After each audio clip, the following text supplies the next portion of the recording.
Pakistan piece TV में खुश आमदीद। मैं हूं अमार और मेरे साथ मौजूद हैं ज़ैदा परवीन मुग़ल साहबा, जो कि पाकिस्तान वर्कर फेडरेशन की चेयरपर्सन है। ख़वातीन जहाँ जहाँ भी काम करती हैं उनके हकूक़ के तहफ़्फ़ुज़ के लिए जद्दोजहद करती हैं, उनके शाना बशाना खड़ी रहती हैं। आइए आज के इस प्रोग्राम के शुरू होने से पहले आज के मौजू के मुतालिक कि ये किस किस पहलू पर बात करेंगी ख़वातीन के हकूक़ के हवाले से। जी मैम, आप बताइएगा। जाहिदा परवीन पाकिस्तान वर्कर्स फेडरेशन में जो चेयरपर्सन वुमेन कमेटी काम कर रही हूँ। तो नाम से ही ज़ाहिर है हमारी जो फेडरेशन है वो वर्कर्स की है। तो मैं खुसूसन ख़वातीन के हवाले से बात करूँगी कि पाकिस्तान उनमें आती हैं, उनकी ज़चगी की छुट्टियाँ होती हैं, उनको कट लगाया जाता है। बल्कि ख़ास तौर पे तो ये है कि प्राइवेट सेक्टर में ख़वातीन का जो ही बताया कि जी ये ज़चगी की छुट्टी के लिए अप्लाई करेंगे तो उसको नौकरी से निकाल दिया जाता है कि भाई कल ये बच्चे के मसाइल लेकर आ जाएंगे। फिर ये है कि UIB में और सोशल सिक्योरिटी के जितने इदारे हैं उनमें उनको रजिस्टर्ड नहीं किया जाता। जब वो नहीं किया जाता तो इलाज मुआवजा, डेथ ग्रांट, मैरिज ग्रांट, बच्चों के वसाइल और इसके अलावा लेबर कॉलोनीज़ जो हैं उन सब मराज से जो है वो महरूम हो जाती हैं। तो हमारी जो फेडरेशन है इन सारी चीज़ों को लेके चलती है। जी बहुत शुक्रिया, आपने हमारे लिए वक्त निकाला।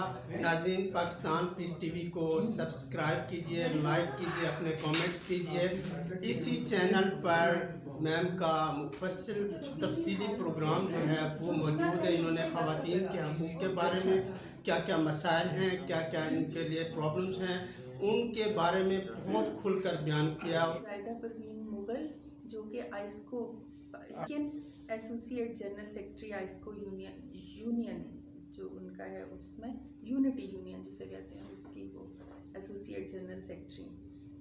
और यूनियन में इन्होंने काम का आगाज़ बहुत शुरू में अपने जॉब के शुरू में ही कर दिया था। 1990 से ये यूनियंस के साथ मुंसलिक हैं और अभी ये ज़िले नायब सदर के तौर पर काम कर रही हैं।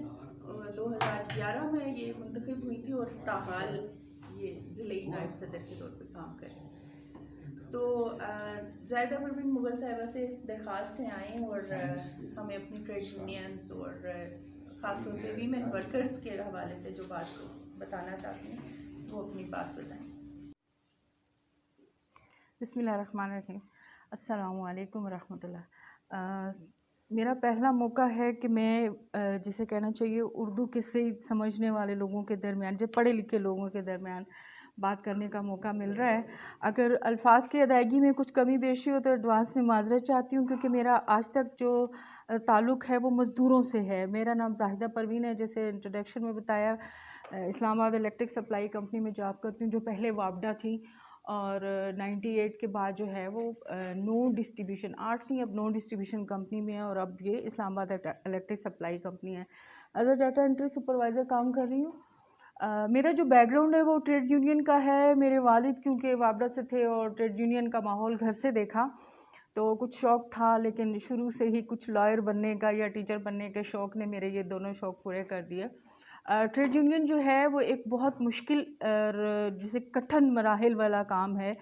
और इसकी जो थोड़ी बहुत जो तारीफ़ आम लोग करते हैं कि ये जी ट्रेड यूनियन क्या चीज़ है, लेकिन मैंने कुछ नोट्स ऐसे पॉइंट्स लिख लिए कि ताकि मैं आप अहले ज़ुबान या कहना चाहिए जो बहुत आला उर्दू समझने वाले लोग हैं, बारीकियों को समझने वाले, कोई गलती ना हो जाए मुझसे। तो ये कारकुनों की एक मुस्तकिल जमात है, तंज़ीम है, जिसको कि वो ख़ुद रज़ाकाराना तौर पर बनाते हैं और ख़ुद उसमें रज़ाकाराना तौर पे काम भी करते हैं। और ये कारकुनों की अपनी तंज़ीम है, कारकुन चलाते हैं और कारकुनों के पैसों से चलती है। इसको बाहर से कोई फंडिंग नहीं करता, इसमें कोई प्रोजेक्ट्स नहीं होते। तो वो फंडिंग क्या है ट्रेड यूनियन की, वो जो हम माहाना उस जगह के जो वर्कर्स होते हैं वो जो चंदा देते हैं उससे हम अपनी जो सरगर्मियां हैं उनको कंप्लीट करते हैं। ट्रेड यूनियन जो है वो पाकिस्तान के आइन की जो दफ़ा 17 है उसकी शिक नंबर 1 के तहत जो है ये कानूनी हक है हर वर्कर्स का जो कि ट्रेड यूनियन बनाने के अहल हैं।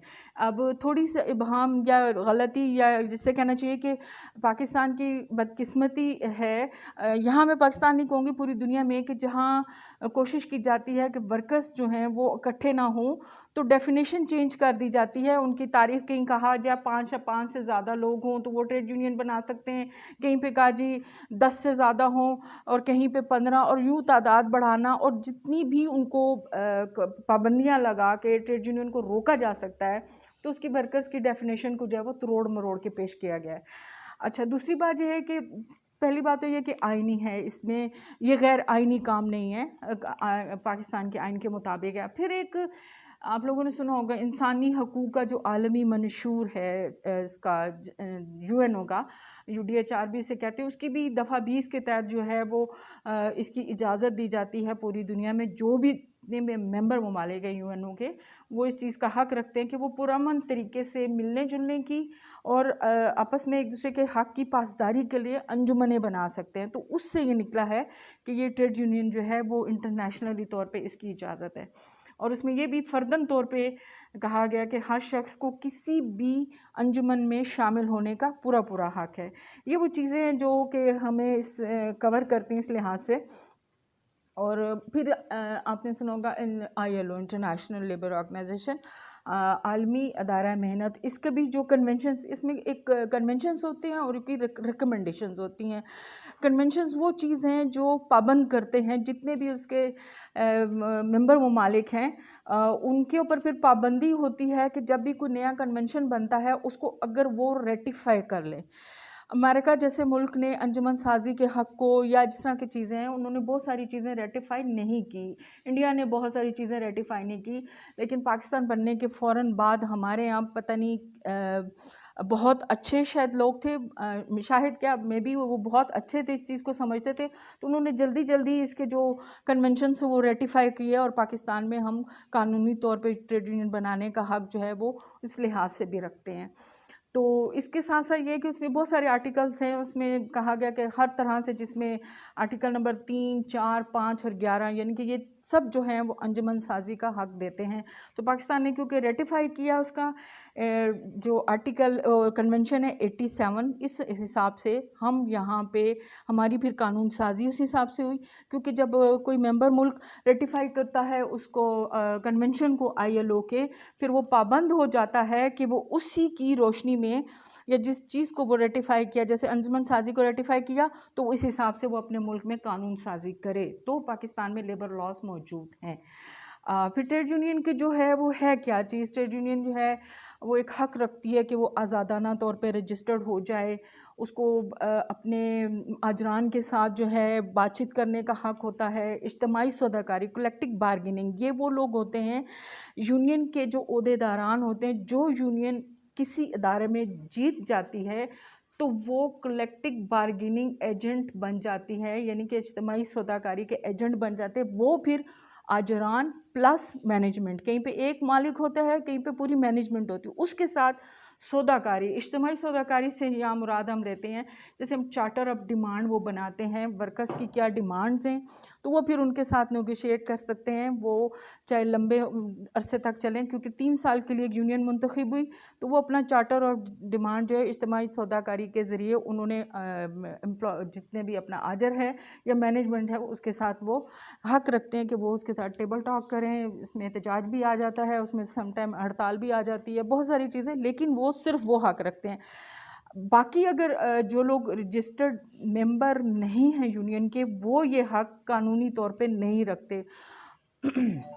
अच्छा, फिर ये कि जितने भी वो चार्टर ऑफ डिमांड उसको मुआहिदा कहते हैं जो भी है, और फिर ट्रेड यूनियन का ये भी काम है कि लेबर कोर्ट में जितने तनाज़ात होते हैं, मसलन इनफरादी किसी बंदे का अदारे के अंदर या यूनियन पूरी इज्तिमाई अदारे के अंदर उसका कोई तनाज़ा है तो वो रजिस्टर्ड यूनियन जो कि जीती और वो इज्तिमाई सौदाकार है वो ये हक़ रखती है कि लेबर कोर्ट में इनफरादी केस या इज्तिमाई केस वो लड़ सकती है, ठीक है। और उनके ऊपर अमल दरामद कराने के लिए वो अदालत से जितने भी अहकामात होते हैं उसका ये राइट है।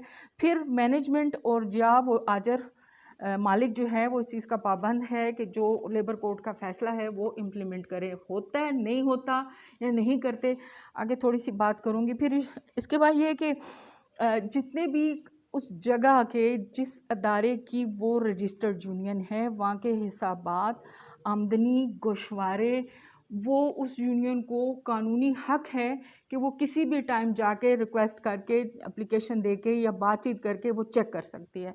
मेरी फैक्ट्री का कितना मुनाफा हुआ, उसमें कितने अखराजात हुए, फिर उसमें के ऊपर जो बोनसेस या और जो चीज़ें होती हैं वो मराद जो हैं वो यूनियन उस हिसाब से वो लेने के हकदार होती है। वर्क कौंसल एक बनाई जाती है, वर्कर्स के वर्क कौंसल बनाई जाती है अदारे में, मैनेजमेंट साइड से या आजर किसी को भी मुंतखब कर ले, तो उसमें यूनियन का हक है, रजिस्टर्ड जीती हुई यूनियन का हक है कि वर्क कौंसल में उसकी तरफ से 1 या 2 नुमाइंदे होने ज़रूरी हैं, जो कि उस माहौल को बेहतर बनाने के लिए या बेहतरीन हालात कार को रखने के लिए काम करती है।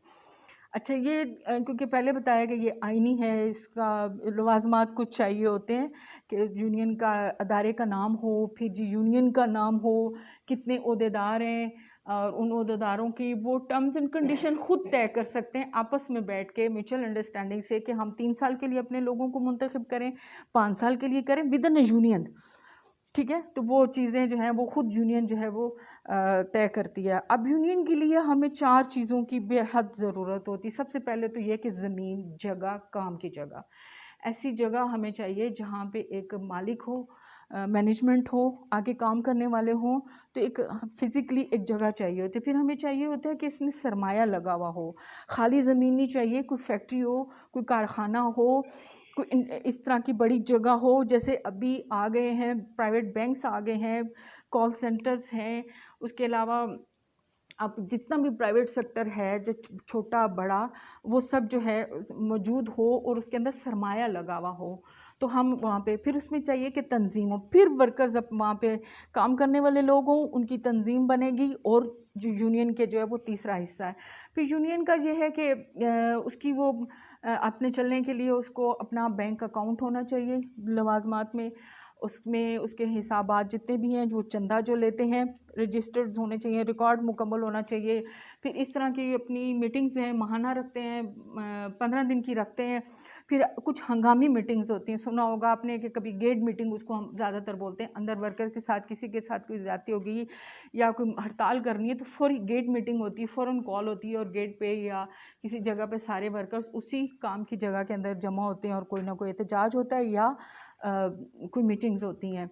अच्छा, चंदा की वसूली के लिए जो है, अब ये बहुत ज़रूरी है कि जो वर्कर माहाना चंदा देता है, जैसे मैं आइस्को में हूँ तो हमारी अब जो चंदे की कटौती है वो बाय बैंक होती है, लेकिन मेरी पे स्लिप में बाकायदा रिटर्न है कि मेरा इतना जो है वो मंथली चंदा जो है वो जा रहा है। और पाकिस्तान में एक फ्लैट रेट का सिस्टम है, जिसको हम अब दुनिया में इस चीज़ पे आ रहे हैं कि परसेंटेज पे हैं। फ्लैट रेट से मुराद है कि यूनियन जब बनी आज से, मैं कोहिनूर मिल्स की जो यूनियन है हमारी, उनका अभी तक 10 रुपये एक बंदे का है। तो आप मुझे बताएं कि 10 रुपये का, तो आप एक चाय का कप नहीं, 10 बंदे अगर बैठे होंगे तो वो उसके पास माहाना कितना चंदा आएगा। तो ये अब इंटरनेशनली अब हम इस चीज़ को लेकर आ रहे हैं कि आप परसेंटेज पे आएँ। किसी बंदे की बेसिक सैलरी अगर 18,000 है तो 1% उसका कितने बनेगा महीने का, 18 रुपये बनेगा। तो किसी की अगर 20,000 है तो लोगों की परसेंटेज के हिसाब से हमने कहा है, या उनकी ग्रॉस सैलरी है, टोटल सैलरी का 1% दे दें तो वो 500 से 1000 तक भी चला जाता है किसी का। तो वो इस चीज़ पे आए ताकि पैसा उधर से भी कुछ ना कुछ जमा हो। तो एक चीज़ कानूनी तौर पे ये कि जिन यूनियंस के ना 5,000 से ज़्यादा मेंबर हों, तो उनके लिए लाजम है कि वो सालाना गोशवारे जो हैं वो अपने चार्टर्ड अकाउंटेंट से ऑडिट कराएं, क्योंकि ये कानूनी है। इसके एक एक स्टेप जो है वो आप चेक कर रहे हैं किसी भी यूनियन का, तो वो ऑडिट कराए। अगर उनकी मेंबरशिप 500 से कम है तो वो कोई भी जो लोकल ऑडिट पार्टी है उससे वो करवा सकते हैं। ठीक है, रजिस्ट्रेशन जो है वो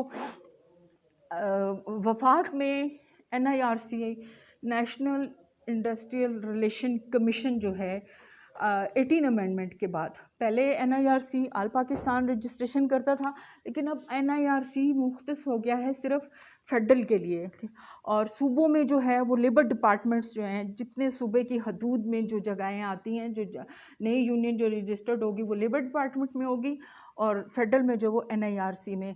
तो उसमें मेरी एक जो, क्योंकि खुशी का जो चीज़ शामिल है कि मेरी बहुत कोशिश थी कि ख़वातीन ट्रेड यूनियन में आएँ। तो हालात कार और जो वाक़यात हैं थोड़ी सी डिस्कस करूँगी, ख़वातीन के लिए नहीं। तो फिर मैंने ये सजेशन दी थी कि अब इस्लामाबाद में जो, क्योंकि मेरा इस्लामाबाद चैप्टर था और मैं यहाँ मरकज़ में बैठी थी, कि इस NIRC में चल सकती थी, वफाक में ये हमारी तहरीक कामयाब हुई। अब इस्लामाबाद में जो भी यूनियन रजिस्टर्ड होगी, क्योंकि उसमें आपको अपने मेंबर्स प्लस वर्कर्स, ज़रूरी नहीं होता कि सारे वर्कर्स आपके मेंबर हों, ठीक है।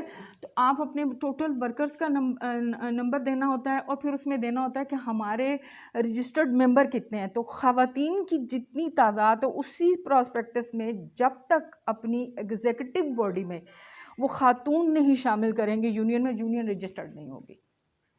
तो इसका फ़ायदा इसका ये हुआ कि ऑलरेडी हमारी CDA यूनियन इस्लामाबाद की बहुत बड़ी यूनियन, और आपको पता है सैनिटरी वर्कर का शोबा उनका बहुत बड़ा है, सारा उनके पास है।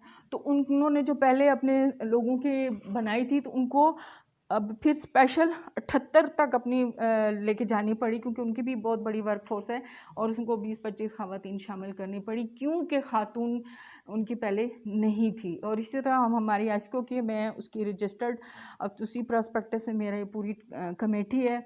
इसके अलावा इस्लामाबाद की और जितनी स्पोर्ट्स बोर्ड है, OGDCL है, जो बेसिक लीडर हैं, अटक ऑयल रिफाइनरी भी इधर आती है, लेकिन उनके पास ख़वातीन मैनेजमेंट में है।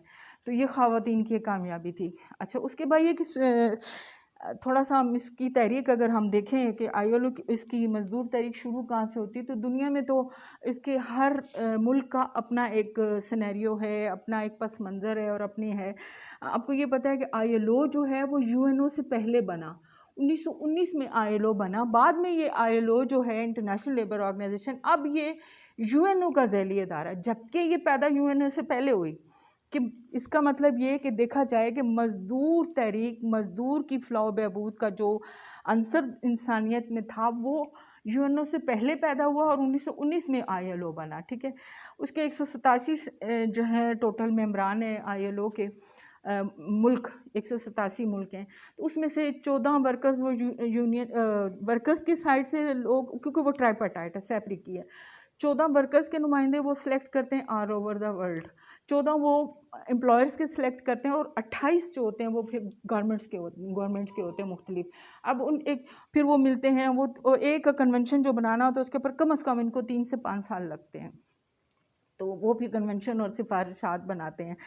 और इसके बाद ILO ने अपना कन्वेंशंस जो बनाए, उसमें से 4 जो थे ना कोर कन्वेंशन उन्होंने कहा, जो सबसे पहले उन्होंने बनाए, जो सबसे पहले दुनिया में उन्होंने देखा कि क्या चीज़, किस चीज़ की ज़रूरत है, तो उनको कोर कन्वेंशन। और इधर यहाँ पाकिस्तान और श्रीलंका ऐसे 2 मुल्क हैं जिन्होंने 8 कन्वेंशन जो है ना रेटिफाई किए हुए हैं। उसके बाद से अभी लेटेस्ट जो चला है वो काम की जगह पे जिनसी खौफ और हरास का ख़ात्मा, और उससे पहले चला हुआ था डोमेस्टिक वर्कर, घरेलू मुलाजमीन का कन्वेंशन, कि उनको भी रजिस्टर्ड किया जाए। अब वो बहुत तरीक़ें चल रही हैं, लोग समझदार हो गए हैं, हुकूमतें बहुत समझदार हो गई हैं, या बहुत अनफेयर लेबर प्रैक्टिसेस कर के उनको पता चल गया है कि कहाँ पे कट लगाना है। तो वो कोई कन्वेंशन इतनी जल्दी जो है कोई हुकूमत उसको रेटिफाई करने के लिए तैयार नहीं है।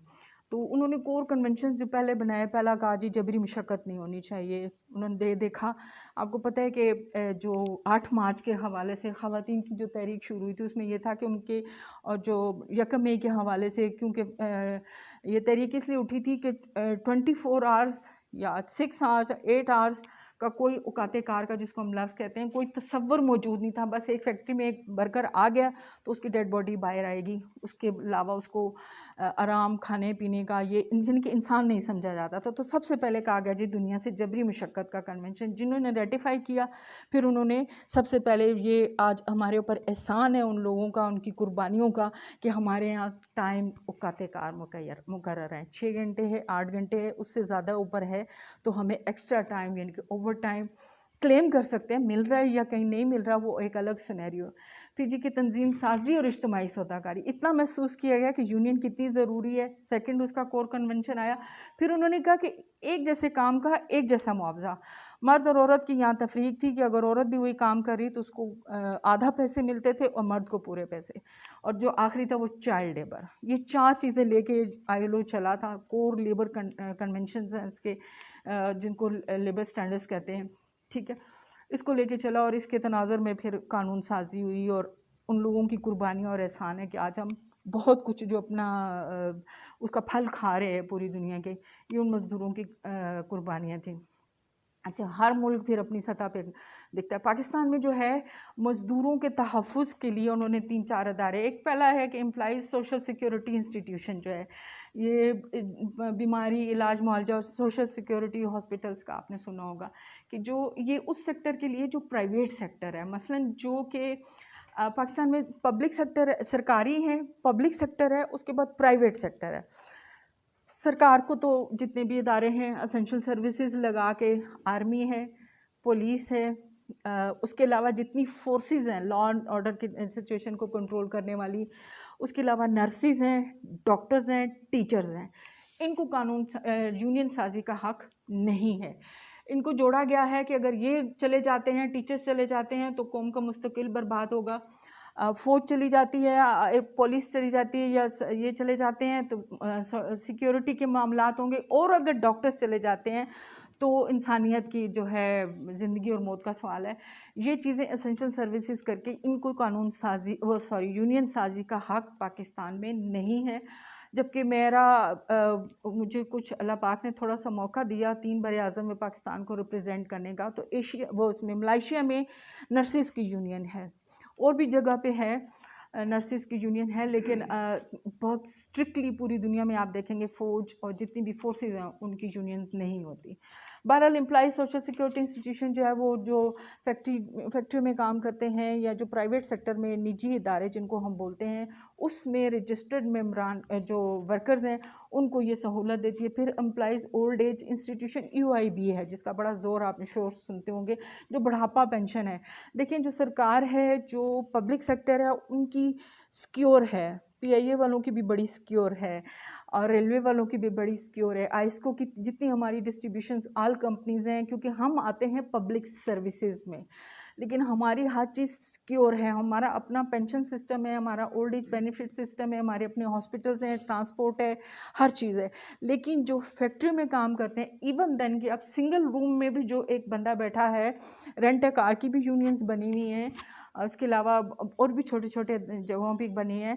तो वो जो हैं उनमें से वो लोग क्या करते हैं कि उनके पास 10 वर्कर काम कर रहे हैं तो 2 की रजिस्ट्रेशन करवा देते हैं UIB में या सोशल सिक्योरिटी में।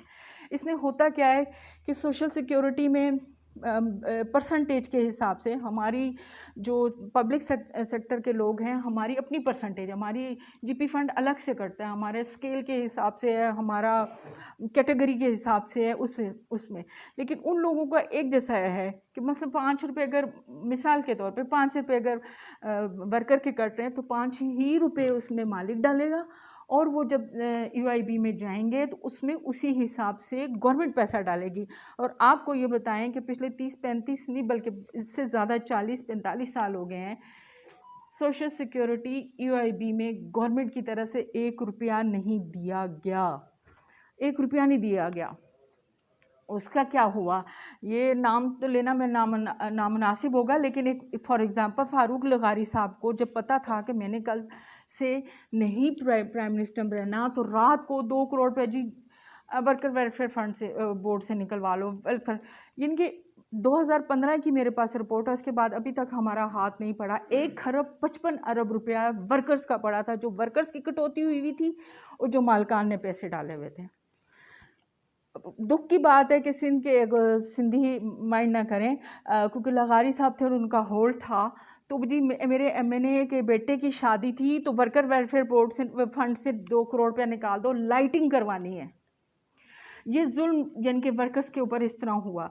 वर्कर वेलफेयर फ़ंड, फिर मैंने UIB, फिर WWF, ये जो होता है ये डेथ ग्रांट, मैरिज ग्रांट और एजुकेशन के जो बच्चों के वज़ाइफ होते हैं वो ये देता है। ये इस पैसे में 2015 की आखिरी रिपोर्ट, उसके बाद अभी तक हमारी कोई रिसर्च नहीं पहुंच सकी। 1,55 अरब रुपया बचा था उसमें के बाद, अभी पता नहीं कितना बचा होगा। और ये किसका पैसा था? वर्कर्स की तनख्वाहों से कटा, जो फैक्ट्री में काम करते थे, जो बेचारे हमने भट्टे रजिस्टर्ड करवाए, उनके वर्कर से भट्टे पे 500 लोग काम कर रहे हैं, वो 5 लोगों को रजिस्टर्ड करते थे कि मालिक को पता था कि 500 को मैंने अगर दिया तो 500 की कटौती मुझे देनी पड़ेगी, आगे से गवर्नमेंट नहीं दे रही। तो एक दुख की बात कि 2026 के बाद हमें लाले पड़ जाएंगे कि अब हम उन वर्कर्स को कहाँ से देंगे, पेंशन कहाँ से देंगे। लास्ट गवर्नमेंट में PTI गवर्नमेंट ने असद उमर के साथ, जब असद उमर था तब था 1850 रुपये पेंशन थी, 1850 से 3500 हुई। PTI गवर्नमेंट में आते ही उन्होंने हमारे साथ हमने बहुत स्ट्रगल की, 6500 की मंथली। फिर उसके बाद पेंशन रिटायर्ड, और जो प्राइवेट सेक्टर में होते हैं औरत 55 साल की उम्र में रिटायर हो सकती है, मर्द की 60 साल है, क्योंकि वहाँ पे कुछ फैक्ट्रीज ऐसी हैं जो सेहत के लिए नुकसानदेह होती हैं, गैस है इस्तेमाल होते हैं और कुछ चीज़ें, जैसे मसलन एक ख़वातीन है वो जो बोतलें धोती थी लेकिन उनकी उंगलियां आगे से गल गई थी, और जो मछली पैकिंग करने वाली हैं उनके हाथ गल जाते हैं। तो औरत को उन्होंने 55 साल रखी है, सरकारी नहीं गैर सरकारी बात कर रही हूँ, जिनका वास्ता इन चीज़ों से पड़ता है। पब्लिक वालों के ऑलरेडी सिक्योर हैं, सरकार के ऑलरेडी सिक्योर हैं। तो फिर लास्ट टाइम में उन्होंने जाते जाते फिर उनकी 8,500 और हमारे उनके साथ बातचीत, उन्होंने कहा था कि हम पूरी कोशिश करेंगे फौरी तौर पे 5 साल के अंदर 15 से 18,000 कर दें, लेकिन हम इसको मिनिमम वेज आपको पता है हर साल हुकूमतें बजट में कहती हैं ना कम से कम उजरत, कम से कम। अब इस्लामाबाद की 25,000 है, 25,000 कौन ले रहा है? आप ये शॉपिंग मॉल्स में चले जाएं, आप ट्रांसपोर्ट कंपनीज में चले जाएं, आप किधर भी देख लें, छोटे छोटे जो सफाई करने वाला है ना, जो कि रखा है आपने स्वीपर रखा है एक दुकान के ऊपर, उसको भी 25,000 देने के पाबंद है, लेकिन कहीं नहीं मिल रही। तो उन्होंने हमसे वादा किया था कि हम अगले 5 साल में अपना इस लेवल तक आ जाएं कि कम से कम प्राइवेट वालों की जो पेंशन है वो मिनिमम वेज के बराबर होगी। तो फिर जब हम सालाना इसमें अगर 1,500 इजाफा करेंगे तो वो ऑटोमेटिकली उनकी बढ़ती जाएगी। बहरहाल जो सूरत हाल है मौजूदा जो है, ये तो है ना कि ये मुसलसल काम करती है, कानूनी है, इसका अपना दस्तूर होता है, बताना आईनी है, रजिस्टर्ड होती है, और इसमें काम वॉलंटियरली है। अगर जो प्रेसिडेंट, जनरल सेक्रेटरी या ये जो मुंतखब होते हैं, इनकी कोई अलग से तनख्वाह नहीं होती, इनको कोई पेंशन में बेनिफिट नहीं होता। अब मेरी मैं सुपरवाइज़र हूँ जिस सतह पे मैं काम कर रही हूँ, मैं एसोसिएट जनरल सेक्रेटरी हूँ, तो मुझे एक्स्ट्रा कुछ पे नहीं होता। मैं ऑफिस बंद हो जाता है, कॉरिडोर में वाइट बोर्ड रख के अपने साथियों के साथ मुख्तलिफ टॉपिक्स पे बात कर रही थी। मुझे थोड़ा सा ये एज मिला कि मैं पाकिस्तान वर्कर्स फेडरेशन का आगे जिक्र करूँगी कि मैं उसकी मास्टर ट्रेनर हूँ, मैं उसकी प्रोडक्शन टीम का हूँ। जो मैनुअल बनाना है, 5 दिन का ट्रेनिंग देनी है, क्या पढ़ाना है, वो मैनुअल डेवलपमेंट में एजाज़ हासिल हुआ कि पाकिस्तान की वाहिद अकेली खातून जो मज़दूरों के लिए बैठ के तो मैनुअल बना रही है। तो वो जो नए टॉपिक होते हैं हम इस तरह करते हैं, मुझे उसकी एक्स्ट्रा पेमेंट नहीं होती, हम वॉलंटियरली काम कर रहे होते हैं। तो दुनिया भर में इसको सोशल साइंसेस के साथ जोड़ा जा रहा है। कोशिश हो रही है कि इसको यूनिवर्सिटी में पढ़ाया जाए, और MBA की जो HR जो पढ़ते हैं, MBA में जो HR पढ़ते हैं उसके 3rd 2nd सेमेस्टर में एक चैप्टर है बस ट्रेड यूनियन का, वो भी लीडरशिप का। इसके अलावा दुनिया ये चाह रही है कि हम इसको social sciences as a subject universities में, स्कूल कॉलेजेस में पढ़ाना शुरू करें। अच्छा, मुश्किलात बहुत हैं, इनकी बहुत मुश्किलात हैं। सबसे पहले ये कि इसकी जो रजिस्ट्रेशन है, थैंक यू, बहुत शुक्रिया, रजिस्ट्रेशन है उसमें जो है, सबसे पहले तो ये कि मनफी रवैया माशरे में कि ये सुर्खियाँ हैं, ये सिर्फ लड़ाई झगड़ा करते हैं, ये टाइम का ज़िया करते हैं, ये नुकसान करते हैं।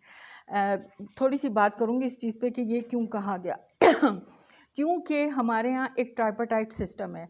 हमारे यहाँ नहीं, आप एक बात मैं यहाँ आपसे कहूँगी कि मुझे जब 3 बरियातों में बैठने का मौका मिला तो यूरोप का आजर, एशिया का आजर और अफ्रीका का आजर, तीनों का एक ही माइंडसेट है, एक माइंडसेट है। फ़र्क कितना है यूरोप की रियासत जो है ना, वो उसके जो कावानीन हैं वो बहुत अच्छे हैं, इम्प्लीमेंटेशन है।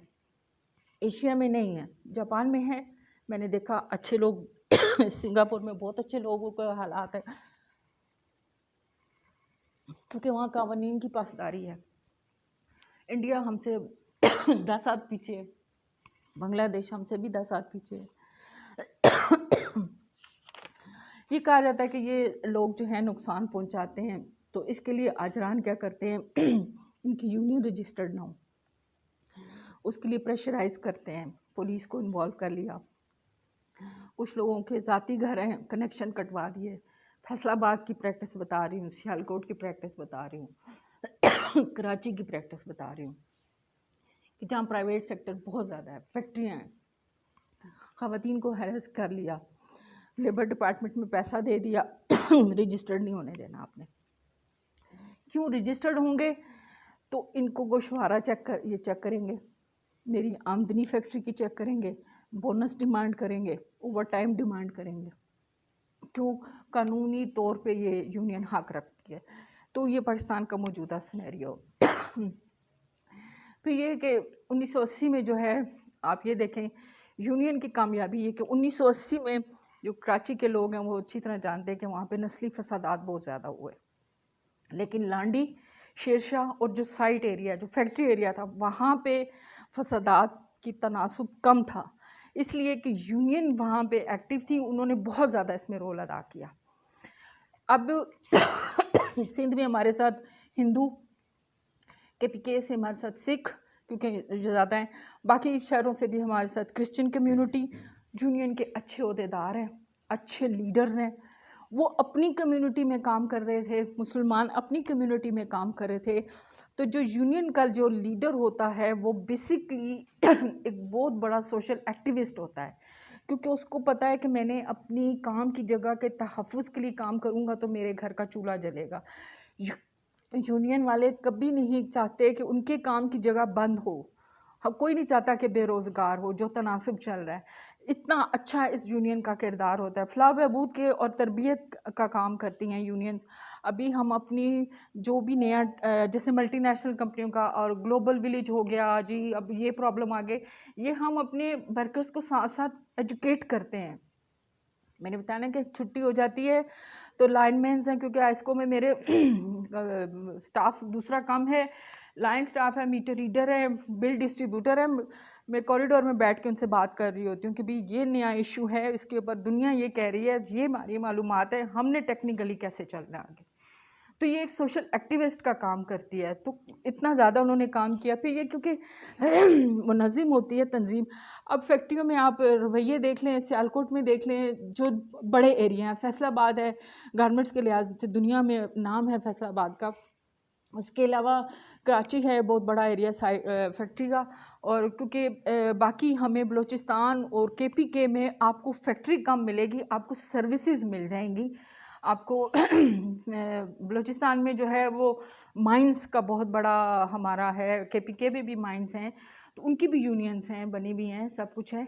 लेकिन ये कि वहाँ पे फसादात या कहना चाहिए वो चीज़ नहीं थी। लेकिन सिंध पे काबू पाने के लिए इन चीज़ों पे ट्रेड यूनियन के लीडर्स का बहुत रोल रहा है कि उन्होंने अपनी अपनी कम्युनिटीज़ के ऊपर काम किया और इसको कम करने की कोशिश की। क्योंकि सियासत अपनी जगह पे, जमातें अपनी जगह थी, रोज़गार अपनी जगह था, कोई भी बेरोज़गार नहीं होना चाहता था, ठीक है। और फिर ये कि चाइल्ड लेबर का खात्मा यूनियनिज़म की वजह से हुआ।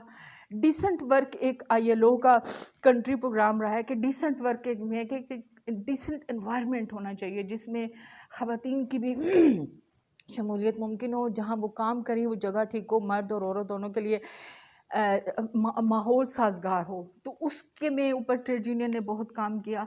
फिर अब मैं थोड़ी सी ख़वातीन की बात करना चाहूँगी कि ट्रेड यूनियन में हमारी ख़वातीन का जो रोल रहा है वो बराए नाम रहा। शायद ही आपने नाम सुना हो गुलजारी बेगम का, शबनम शकील साहिबा का। कराची वालों को तो पता होना चाहिए, स्टील मिल पाकिस्तान की एक बहुत बड़ी, तो गुलजारी बेगम थी जिन्होंने 4000 वर्कर वहाँ काम करते थे, तो उनकी इलेक्टेड वो सदर थी और उसमें मेल से, वो मेल्स थे उसमें, और उन्होंने उसको इलेक्ट किया अपने फीमेल को उठ के कि ये अच्छा बोल सकती है, अच्छा, और वो लड़ी और उन्होंने बहुत अच्छे दौर में 80s का जो दौर था, और उसमें उन्होंने अपने वर्कर्स के लिए काम किया। शबनम शकील का नाम आता है फैसलाबाद की इंडस्ट्री के हवाले से, उन्होंने बहुत काम किया। रुबीना जमील हैं, अल्लाह उनको ज़िंदगी दे, वो इस टाइम ज़िंदा हैं लाहौर से, और उन्होंने फैक्ट्री पे डब्ल्यू विल्सन में काम करती थी, और वहाँ से ख़वातीन जो निकाली और फिर एक तहरीक उन्होंने शुरू की, अभी भी वो इस चीज़ पे लड़ रही हैं। तो ट्रेड यूनियन में ये हमें 2-3 ख़वातीन नज़र आती हैं। तो मेरा जो कोशिश रही कि ख़वातीन को कैसे ट्रेड यूनियन में शामिल, जी कनीज़ फ़ातिमा, जी जी बिल्कुल जी यकीनन आपने याद कराया। ये बस आपको चार नाम मिलेंगे, उसके अलावा कोई ना नहीं। मैं उन, जी वो, और वो गुलदारी बेगम, उनका नाम तो सारे फहरिस्त है। जी जी बिल्कुल, बहुत शुक्रिया। ख़वातीन का ये रहा कि 2-3 चीज़ें थी कि घर की ज़िम्मेदारी है, ऑफ़िस भी आना मुश्किल है, ऑफ़िस को टाइम देना या काम की जगह को टाइम देना, फिर ये एक इजाफ़ी है, इसमें दिन और रात का तयन नहीं है। मर्द हैं वो छुट्टी के बाद भी इकट्ठे हो जाते हैं, खातून है जिसने कराची का या इधर का जो हमारे एरिया है G7 से उसने अगर I8 जाना है तो शाम के लिए उसके लिए मुश्किल हो जाएगा। तो इन चीज़ों से फिर एक माइंडसेट बना हुआ था कि ये मर्दों का काम है, इसमें औरतों की कोई ज़रूरत नहीं है। लेकिन ये है कि अब दुनिया बदल रही है, अब जैसे मैं यूनियन है, अब उन यूनियंस को प्रेफर किया जाता है जिसकी एग्जेक्टिव काउंसिल में ख़वातीन हैं। क्यों कहते हैं कि आने वाला वक्त, और आप ये देख रहे हैं कि लेबर फोर्स में ख़वातीन की तादाद दिन ब दिन घंटों के हिसाब से बढ़ रही है, क्योंकि हालात कार ऐसे हैं, घर के 4 बंदे हैं, चारों या 7 काम करेंगे तो आप एक बेहतर ज़िंदगी गुजार सकते हैं। पुराना दौर नहीं है कि एक अब्बू कमाते थे और हम 11 पल जाते थे। तो इस वजह से ख़वातीन चूँकि ज़्यादा आ रही हैं, फिर उनके मसाइल ज़्यादा हैं, तो अपने मसाइल को समझने के लिए खातून से बेहतर नहीं समझ सकती, इसलिए कोशिश हो रही है कि हर ट्रेड यूनियन में ख़वातीन जो हैं वो आएँ। फिर यह कि फिर मराहत की और प्रॉब्लम्स की बात है। एक जो सेक्सुअल हरासमेंट का जो सेगमेंट है, इस वक्त पूरी दुनिया C190 नया कन्वेंशन आया कि जी काम के जगह को जिनसी खौफ व हरास से पाक किया जाए, इसको रेटिफाई करें और फिर इस हिसाब से कानून साजी करें, जबकि पाकिस्तान में 2010 में ये कानून ऑलरेडी पास हो चुका है। लेकिन उसमें यह कि कमेटी का रोल क्या है, ख़वातीन की कितनी शमूलियत है, फिर केस किस तरह सुने जाते हैं, फिर मुतसिब तक कैसे पहुँचना है, ये बहुत से मराहत है। फिर ख़वातीन की जो मराहत हैं, ज़चगी की छुट्टियाँ हैं और उनके अलग से वॉशरूम होना चाहिए। डे केयर सेंटर 1934 के कानून जो बनाया गया था सब कॉन्टिनेंट में, उसमें ये बात थी कि डे केयर सेंटर होना चाहिए जिन सनतों में ख़वातीन काम करती, 1934 में। उस वक्त अंग्रेज़ को इदराक था इस चीज़ का और उन्होंने यहाँ पे इस चीज़ को इम्प्लीमेंट किया। फिर ये कि अगर काम की जगह पे यूनिफॉर्म की ज़रूरत है, ट्रांसपोर्ट है, जिस्मानी साहत के हिसाब से काम का अड्डा जिसको बोलते हैं, या काम करने की जगह को, मसलन मेरा ज़ाती तजर्बा था कि टेबल और कुर्सी मेरी इतनी ऊंची थी कि पाँव लटकाने से मैं 2-4 घंटे बाद पाँव में स्वेलिंग आ जाती थी। हालांकि हमें कंप्यूटर पे काम करने वाले, लेकिन जो हमारी सर्जिकल से ख़वातीन थी, उनके बैक बोन्स का और उनके जो मसला था, वो कह रही थी कि मैं किसी टाइम जो है पोस्चर हमारा सही नहीं होता, हम झुकते हैं, इस तरह करते हैं, जगह सही नहीं है, बैठने की चीज़ जगह सही नहीं है, तो उनकी रीढ़ की हड्डी के इश्यूज़ आए। तो हेल्थ एंड सेफ्टी के मेजर्स को जो ILO ने रेटिफाई करवाया, उसका कन्वेंशन है इसके ऊपर, तो हेल्थ एंड सेफ्टी के मेजर्स को भी जो है वो देखना है। तो ये सारी चीज़ें एक खातून अपने मसाइल को बेहतर बता सकती है। तो इसलिए इस वक्त ज़ोर है कि ख़वातीन जो हैं वो पूरी की पूरी इसमें शामिल हों। फिर ये कि घरेलू मुलाजमीन का भी, आज ही मुझे 2 दिन पहले ख़बर हमारी बोली कि फेडरल के लिए पंजाब में, क्योंकि 18 अमेंडमेंट के बाद आपको पता है लेबर मिनिस्ट्री को तकसीम कर दिया गया। अब इस वक्त 5 जो हैं वो कवानीन लेबर के चल रहे हैं, जो कि एक दूसरे से मुख्तलिफ हैं। सिंध का अलग है, बलूचिस्तान का अलग है, पंजाब का अलग है, KPK का अलग है, फेडरल का अलग है। जबकि हमारी डिमांड थी कि आप लेबर मिनिस्ट्री को इसमें मरकज़ में रहने देते, क्योंकि देखें UAB में आपको मैंने बताया कि हुकूमतों ने पैसे नहीं डाले, तो 2026 के बाद हम इन लोगों को पेंशन कहाँ से दें? अगर सूबों में तकसीम करते हैं परसेंटेज के हिसाब से, तो सनत तो बलूचिस्तान के पास है नहीं, KPK के पास सनत है नहीं, ज़्यादा पैसा किसके पास चला जाएगा? पंजाब के पास चला जाएगा, कुछ सेगमेंट जो है वो सिंध के पास चला जाएगा।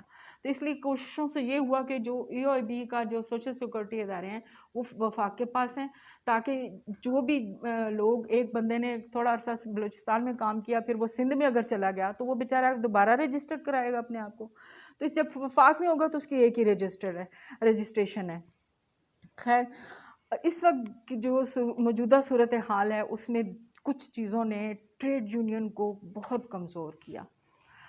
कुछ तो माशी हालात पाकिस्तान के, फिर जो ट्रायंगल बना हुआ है हमारे यहाँ, एक सियासतदान है, उसका भांजा भतीजा मामा उसका कुछ भी जो है वही फैक्ट्री का मालिक है, दूसरी तरफ आजर मिल रहा है, वही ब्यूरोक्रेसी में है, वही टेक्नोक्रेसी है, वो जड़ी भी क्रेसी है उसमें। वो एक जो बंदा आगे आया हुआ है, आप ख़ानदान देख लें, वो उनका ट्रैका बना हुआ है। सागा स्पोर्ट का शायद आपने नाम सुनो, सियालकोट की एक बहुत बड़ी शख्सियत थी। अब सागा बिल्कुल डाउन हो चुका है। वो फैक्ट्री, वो सागा जिसकी सियालकोट में तूती बोलता था जिसे कहना चाहिए, ट्रांसपोर्ट थी, खाना देते थे, हज पे भिजवा रहे हैं, इतना खूबसूरत उनका एनवायरनमेंट। और फिर ये कि नाइकी के बड़े बड़े उसी के साथ मुआहदे अभी भी नाइकी के साथ होते हैं कि स्पोर्ट्स हमारा फुटबॉल जाता था, चाइल्ड लेबर नहीं थी। मैंने उनकी फैक्ट्रियों को विज़िट किया, वो खंडर बन गए।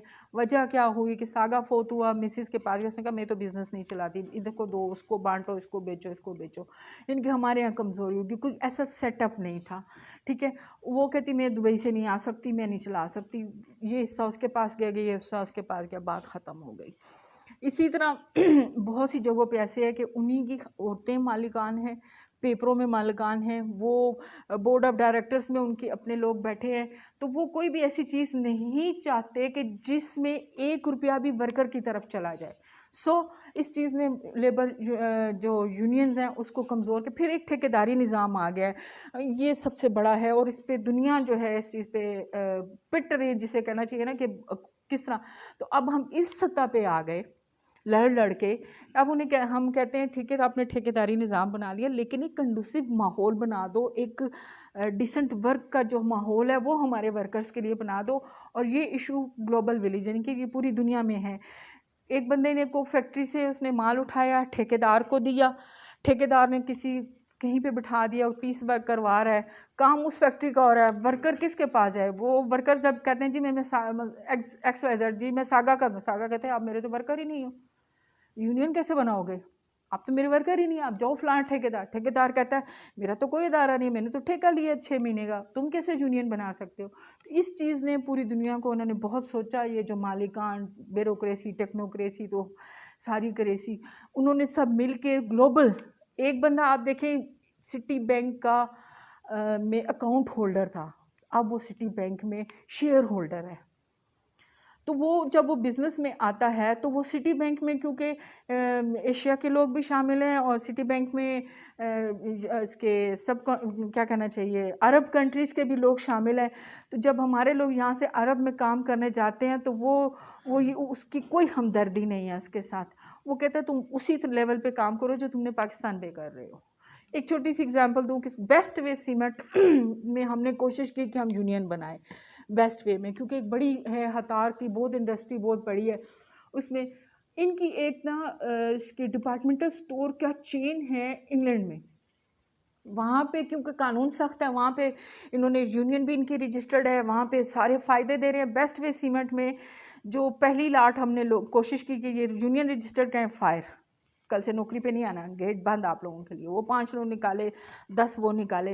इनके ख़िलाफ़ हमने फिर क्या किया कि हम ILO में गए कि भाई वहाँ तुमने कानून सख्त है, यहाँ पे ये है कि वो एक फ़ोन करते हैं, दूसरे दिन एक ठेकेदार आता है या एक पुलिस वाला आता है जो उनका ठेके का बंदा है, वो बंदे उठाता है, 10 दिन अंदर रखता है और 10 दिन उसके घर फाका होता है और वो यूनियन नहीं बन सकती। अभी हम गए शिफा ये सामने इसमें यूनियन बनाने के लिए, हमने हमारे 5 लोगों को फायर किया और जब हम वहाँ पे गए तो आगे से एतजाज़ एहसन साहब जो थे वो हॉस्पिटल की तरफ से वकील थे। आप मुझे बताएं, उसको तो मशवरा दे के 10 लाख देने पड़ते हैं, हमने तो 500 हज़ार रुपये करके 50,000 का एक वकील कराया था। ये सूरत हाल है। अच्छा, ख़वातीन का भी इंटरनेशनल लेवल पे, क्योंकि उन्होंने मसाइल को समझा, उन्होंने कहा कि इनकी जो ज़चगी की छुट्टियाँ आप देखें 90 डे 80 डेज़ 60 डेज़, इसने अच्छा किया है। सिंध वालों ने कर दिया जी 90 डेज़ से ज़्यादा कर दिए, यहाँ के कहीं पे 60 डेज़ चल रहे हैं, कहीं पे 90 डेज़ चल रहे हैं। तो ये तफावत, ये जिसे कहते हैं फ़र्क को ख़त्म करने के लिए हमारी कोशिश ये है कि फेडरल एक ऐसा लॉ बनाए जो मिनिमम स्टैंडर्ड कायम करे और सारे सूबे उसको फॉलो करें। बहुत मुश्किल काम है, माइंड सेट नहीं बन रहा किसी का। फिर डे केयर का कहीं पे आप देख रहे हैं कि डे केयर का क्या हालात हैं बहुत कम ख़वातीन को मैसर है किसी अच्छी जगह पे। एक सबसे बड़ी बात अलग वॉशरूम, ये एक इंटरनेशनल लेबर स्टैंडर्ड बना हुआ है कि जहाँ एक खातून होगी आपको उसके लिए अलग से वॉशरूम बनाना होगा। और फिर उसके लिए उन्होंने ये भी बताया कि ये नहीं कि वो 10 बंदों के दरमियान से गुजरे, जैसे आप रास्ते बना रहे थे कि वो टकराती गुजरती जाए और सामने जी वो जा रही है वॉशरूम में। पर्सनली एक्सपीरियंस है कि सबकी तवज्जो होती है कि वो निकल रही है उधर से, वो देखो वो खातून। ये यानी कि माइंडसेट, ये अपने आप को मत कहिएगा, ये पूरी दुनिया में है। यूरोपियन ख़वातीन हमसे इसलिए आके रोई हैं कि तुम लोग बात करते हो, हम जब खड़ी होती हैं बात करने के लिए हमारे ऊपर मर्द हंसते हैं, हमें टीज़ करते हैं, हमारे से हमारे पे आवाज़ें कसते हैं, हमारे पे ये करते हैं। ये रवैया पूरी दुनिया में है। लेबर्स के लिए मैं बात कर रही हूँ। फिर ये था कि नमाज रिटायरिंग रूम की एक डिमांड थी, या नमाज की जगह जैसे मुस्लिम कंट्रीज़ में कहते हैं और बाकी लोग कहते हैं कि रिटायरिंग रूम खाने की जगह 1-2 घंटे का वक्फा है। ये वो शिकागो के शहीदों को सलाम कि जिन्होंने औकात-ए-कार मुकर्रर करने के लिए लड़ाई लड़ी, तो 1 घंटा जो मिलता है उसमें खातून को कोई अलग सी जगह दो। फैक्ट्रियों की ये सूरत हाल है कि वो कॉरिडोर्स में बैठ के खाना खाएं, नमाज की सहूलत का नहीं है, अलग से बाथरूम नहीं है। पब्लिक सेक्टर में और गवर्नमेंट सेक्टर में थोड़ी सहूलत होती, गो के वहाँ पे दूसरे मसाइल ज़्यादा हैं जो सेक्शुअल हरासमेंट कहलाते हैं, वो ख़वातीन के बहुत मसाइल हैं। फिर ये कि ट्रांसपोर्ट का भी है कि अब सारे सागा जैसे नहीं है कि वो उनको ट्रांसपोर्ट दे सकें। फिर काम की जगह हेल्थ एंड सेफ्टी के हवाले से बात की। फिर ये डोमेस्टिक वर्कर्स और माइग्रेंट वर्कर्स इस टाइम बर्निंग इशू है पूरी दुनिया में। माइग्रेंट में हम ये भी कहते हैं कि जो छोटे शहरों से या गांव से उठ के कराची चली गई, लाहौर आ गई या इस्लामाबाद, आपने देखा है कि जो काम करने में वाली ख़वातीन हैं, फैक्ट्रियों में काम करती हैं, घरों में काम करती हैं, तो वो दोहरी अजियत का शिकार है। एक तो वो महाजर होके आए हैं, फिर ज़्यादा जो ज़ोर है वो फ़िलिपाइन, थाईलैंड, बांग्लादेश, श्रीलंका का तनासुब कम है। इनकी ख़वातीन का जो है वो मिडिल ईस्ट में बहुत काम है। पाकिस्तान में तो पाबंदी 80s में लगी थी कि अकेली खातून वहाँ काम करने नहीं जा सकती, डोमेस्टिक वर्कर्स की। तो वहाँ पे उनके बहुत सारे वाक़यात इवन दिन के ज़िंदा जला देने के वाक़यात हुए, और कहते हुए शर्म आती है जब वो कहते हैं कि हम एक मुस्लिम मुल्क में गए। ज़रा पूरा मिडिल ईस्ट आपको, तो एक बात ज़हन में रखिएगा कि दुनिया की वर्स्ट तरीन, बदतरीन, बदलिहाज, गैर इंसानी अगर कोई कंपनियां मालिकान है, पहले नंबर पे चाइनीज़ और दूसरे नंबर पे अरब्स है। तकरीबन दूसरा नंबर आप ना दें, बराबर बराबर आप करें। जितने तनासुब निकलते हैं वाक़यात के, हालात के, वर्स्ट तरीन कंडीशन जो है वो आपको चाइनीज़ मालिकान और कंपनीज, और इधर से जहाँ पे आप देख लीजिए यूरोप की कोई कंपनी काम कर रही है या इसकी अमेरिका की, तो वो चंद एक चीज़ों को उनकी घुट्टी में जैसे करें, उनके मिजाज में है कि साफ़ सुथरा माहौल रखेंगे और अलग से वॉशरूम का जो है डेयर के का है, वक्त पे तनख्वाह देनी है, गो कम देनी ज़्यादा देनी, वक्त पे देनी है, मेडिकल का ख्याल, ये इसमें बेस्ट हैं यूरोपियन कंपनीज, यूरोपियन मालिकान। गो के उनके अपने जो लोग हैं वो कहते हैं हमें तनख्वाह कम मिलती है, हमारी बात नहीं सुनी जा रही, लेकिन जब वो दूसरे मुल्कों में शिफ्ट करते हैं तो उनका ये सूरत हाल बेहतर है। और ख़वातीन के लिए ख़ास तौर पे ख्याल किया जाता है वो मुस्लिम कंट्रीज़ में स्पेशली कि अलग से वॉशरूम है उनके लिए, बैठने की जगह, खाने की जगह तो ठीक है, लेकिन जो बाकी दो उनका अल्लाह हाफिज़ है। फिर ये कि ठेकेदारी निज़ाम के तहत जो है ख़वातीन को कम लिया जाता है, इनसे पीस वर्क करवाया जाता है। पीस वर्क से मुराद है कि ठेका ले लिया, घर में बैठी, जैसे फुटबॉल का एक पीस सीना, ऊपर वाला पोर्शन सीना है, तुम घर में काम करो, ये इतने पीस का है। पूरे दिन में कितने कमा लेती हैं? 100 रुपये। अब बना है 100 रुपये, वरना वो क्या थी जी 20-30 रुपये, 5 रुपये मिलते हैं 2 पीस के, इतना यानी कि कम से कम उजरत पे वो रखा जाता है। तो ख़वातीन की भी वर्कर्स की हैसियत से उनके हकूक़ की बहुत बड़ी वायलेशन है। फिर गारमेंट्स के शोबे में बहुत ख़वातीन हैं, वहाँ पे एक ये रुआँ उड़ता है एक चीज़, तो उसके लिए मास्क की ज़रूरत होती है और गर्म दूध की ज़रूरत होती है, और उसके अलावा फिर वेंटिलेशन चाहिए कि छत में से रोशनी भी हो और वेंटिलेशन हो। इस चीज़ों का कहीं पाकिस्तान में इस चीज़ का ख्याल नहीं किया। रशिया में तो एक फैक्ट्रीज के जो हैं वो जब सुबह आते हैं तो अपने वर्कर्स के लिए गर्म दूध का गिलास होता है कि आप पी के तो फिर फैक्ट्री में अंदर जाएंगे कि आपकी सेहत जो है वो ख़राब ना हो। तो यहाँ तो फिर ख़वातीन की आप खुद सोच लें क्या सूरत हाल है। आप देखेंगे जो फैक्ट्री में काम करने वाली ख़वातीन हैं उनके जो बॉडी की जो डेवलप जिसे कहते हैं तो तरक्की होना या फलना फूलना उसका तनासब जो है बाकी ख़वातीन से बहुत कम है। इनका अच्छा रोल है। तो जैसे कराची में स्टील मिल से बहुत सारे एम्प्लॉयज़ को निकाल दिया गया है, तो उस सूरत हाल में ट्रेड यूनियंस का क्या रोल रहा है? देखिए ट्रेड यूनियन उस वक्त तक रहती है जब तक अदारा होता है, ठीक है। अभी भी कुछ लोग हमारे वहाँ पे हैं, वकार मेमन साहब हैं, इफ्तिखार है और भी काफ़ी लोग हैं जो कि उसकी अदारे की बहाली और उसमें उसके लिए वो स्ट्रगल कर रहे हैं, क्योंकि वहाँ से जो अभी ये आपको पता है कि सियासत की नज़र हुई है स्टील मिल, तो इसको बहाल हम उस सूरत में वर्कर्स कर सकते हैं जब के ऐवानों में हमारे लोग बैठे हों। तो ऐवानों में हमारे लोग नहीं बैठे तो हम ट्रेड यूनियन इसलिए मार खाती है। मैंने आपको बताया ना कि जो ट्राइका बना हुआ है, तो अभी ये कोशिश वहाँ पे ये है थी जो लास्ट में हमने की कि इसको बहाल किया जाए, इसमें सिंध वालों का बहुत बड़ा रोल है।